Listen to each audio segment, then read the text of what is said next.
All right, this is me reading from Epictetus, the complete works. This is going to be part 20. No, what's at stake in the contest before us is real success and happiness.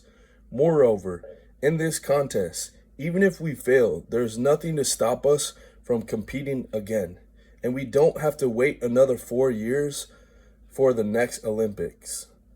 As soon as a man has recovered and is back to his old self, and as soon as he can bring the same commitment to bear, he can rejoin the competition.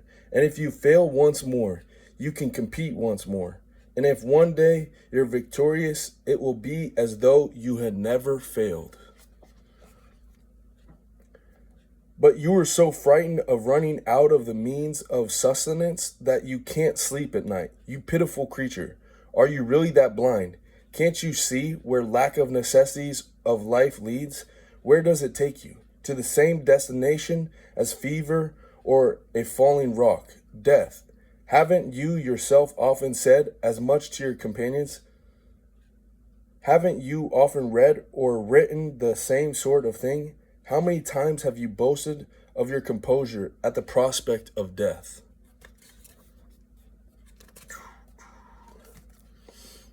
What if I fail ill? You'll bear it well. Who will take care of me? God and your friends. I'll have a hard bed to lie on, but you'll bear it manfully. I won't have suitable housing. Then you'll be ill and unsuitable one. Who will prepare my food? Those who prepare it for others as well. You'll be ill like manes. And what will be the upshot of my illness? Death, of course. Can't you see that this thing, the source of all human troubles and debasement and cowardice, isn't death, but rather the fear of death? That is what you must train yourself to cope with. That is where all your reasoning should tend, and your exercises and your reading. Then you'll appreciate that this is the only way in which people can be free. A person is free if he lives as he wants, if he's not subject to constraint, impediment, or compulsion, if his inclinations are unobstructed, if his desires are never disappointed, and his aversions effectively prevent the occurrence of things he wants to avoid. Now who wants to go through life in error? But what's this got to do with me being a slave, he asked. Do you think that doing things you don't want to do, acting under compulsion, and feeling sorry for yourself have nothing to do with being a slave?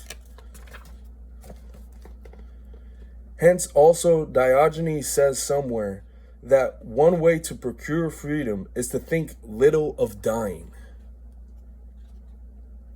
But if you look for it where it's not to be found, it's hardly surprising if you never find it, is it?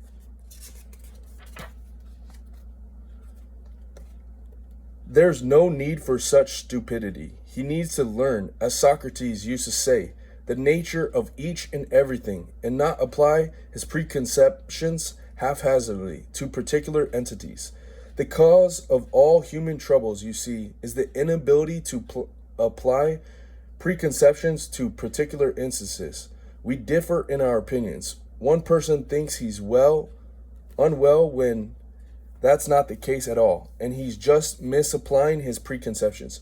Another person thinks he's poor. Another that he has a harsh father or mother. Another that Caesar doesn't think kindly of him. All this is one thing and one thing only: not knowing how to apply one's preconceptions. After all, is there anyone who doesn't have a preconception of badness, to the effect that it's harmful, to be avoided, and to be eliminated in every way possible? There's no conflict between preconceptions, but conflict arises when one comes to apply them. If the great king is unhappy, he isn't free.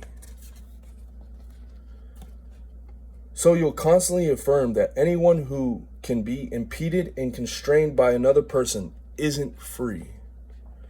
As long as we love, hate, and dread these things, those who control our access to them are bound to be our masters. If you desire something that's yours, something that isn't liable to external impediment, how can they stop you? So I shouldn't desire health?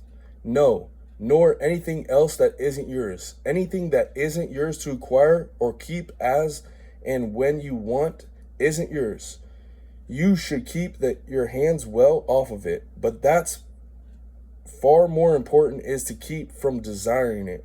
Otherwise, you'll have turned yourself into a slave. You'll have borrowed your neck to the yoke. If you value anything that isn't yours, if you become attached to anything that depends on someone else and is perishable, let go, don't resist or complain. Let them go, cut them loose more quickly and readily than you let go of the donkey itself. Once you've prepared and trained yourself in this way, so that you're able to distinguish what isn't yours from what is, what's liable to impediment from what isn't, and once you're able to regard the latter as your concern and the former as nothing to you, and once your desire is directed towards the latter and your aversion towards the former, will there be anyone for you to fear? But isn't that exactly what you've been training yourself for right from the start? To be able to distinguish what's yours from what isn't, what's up to you from what isn't, what's liable to impediment from what isn't. Why have you been going to the philosophers? To be just as wretched and miserable as before. In this case, you won't be free of fear or mental turmoil, and you will distress by anything to you. I asked because fear arises when things are anticipated and distress when they are present. And will there be anything you still crave? You'll have a moderate and settled desire for things that are subject to will, inasmuch as they are both yours and present, but you'll desire nothing that isn't subject to will.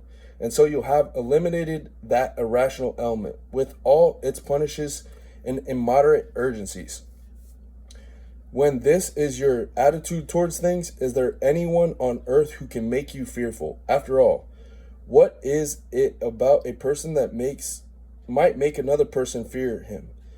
The way he looks, the way he talks, the way he behaves in general towards him? No.